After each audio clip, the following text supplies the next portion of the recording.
Good evening, everyone, and welcome back on this Saturday. It's been a warm and muggy day, and now here in Fargo, looking off to the west on our Coronado Skycam, seeing a fair amount of cloud cover into our evening hours. Still warm, 84 degrees with that wind out of the south at around 14 miles per hour, and our current humidity right around 53%. Moorhead currently at 84 degrees. And in Grand Forks, warmer, 87, feels like 92.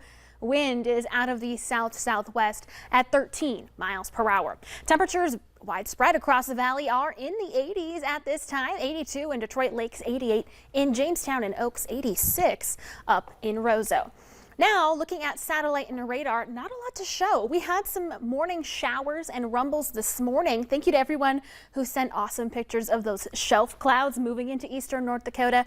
Those are just your everyday thunderstorms. There was nothing severe with those, but very picturesque. Right now, we just have a good deal of cloud cover, and as I mentioned before the break, I've been watching our visible satellite for signs of developing cumulus clouds that might show signs of developing thunderstorms, but really haven't seen anything, which was definitely a possibility. Regardless, our first alert weather day continues. We have a chance for several rounds of strong and severe storms starting late tonight and continuing through the day for our Sunday. So walking through our hour-by-hour forecast for tonight, there's a slim chance that we could see an isolated storm develop in the northern valley here over the next several hours. Still going to keep an eye on that. And if we do see one, it could become strong to severe. But most of our evening and the first half of our overnight looks quiet. I have this pause now at 3:15 in the morning, where we're going to start to see some storms off in western North Dakota. Those storms are currently way off in Montana, but I expect them to be moving into the Red River Valley by morning.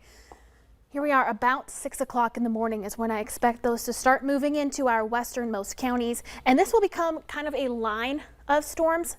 So the primary impact, I'm thinking, is going to be wind up around 60 miles per hour, though we could see some hail as well and potential for a tornado.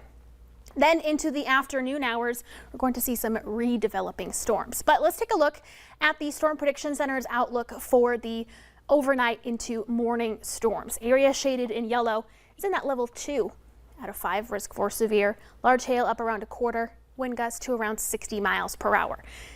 Now let's talk about those storm chances for Sunday.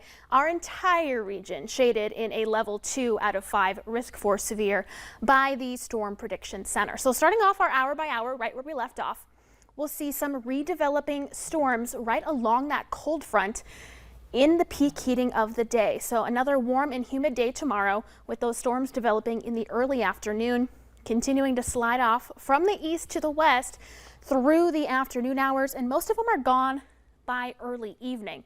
A little bit of a break, and then there's potential for another round of storms. I'm not thinking those ones will be quite as strong or severe, but regardless, keeping an eye on it. We'll have to see how much the atmosphere can recover after the first 2 rounds of storms. So breaking down the threats for your Sunday. An isolated or low risk for tornadoes. The best potential in those areas that are shaded in either green or brown, which is right through the Central Valley and points to the east. The areas in black, no tornado risk. For wind, the entire area in an elevated wind threat where we could see gusts up to 70 miles per hour. And as for the hail risk, it's looking quite high as well, where we could see some hail to the size of golf balls with any of those strong or severe storms that develop. A little bit of a cool down after Sunday, and then the heat is back on by the weekend. All right. It's always so crazy to see, like, when people send us pictures of the hail and like how big it is. It's insane. insane. Jinx. All right. Thank you, Summer.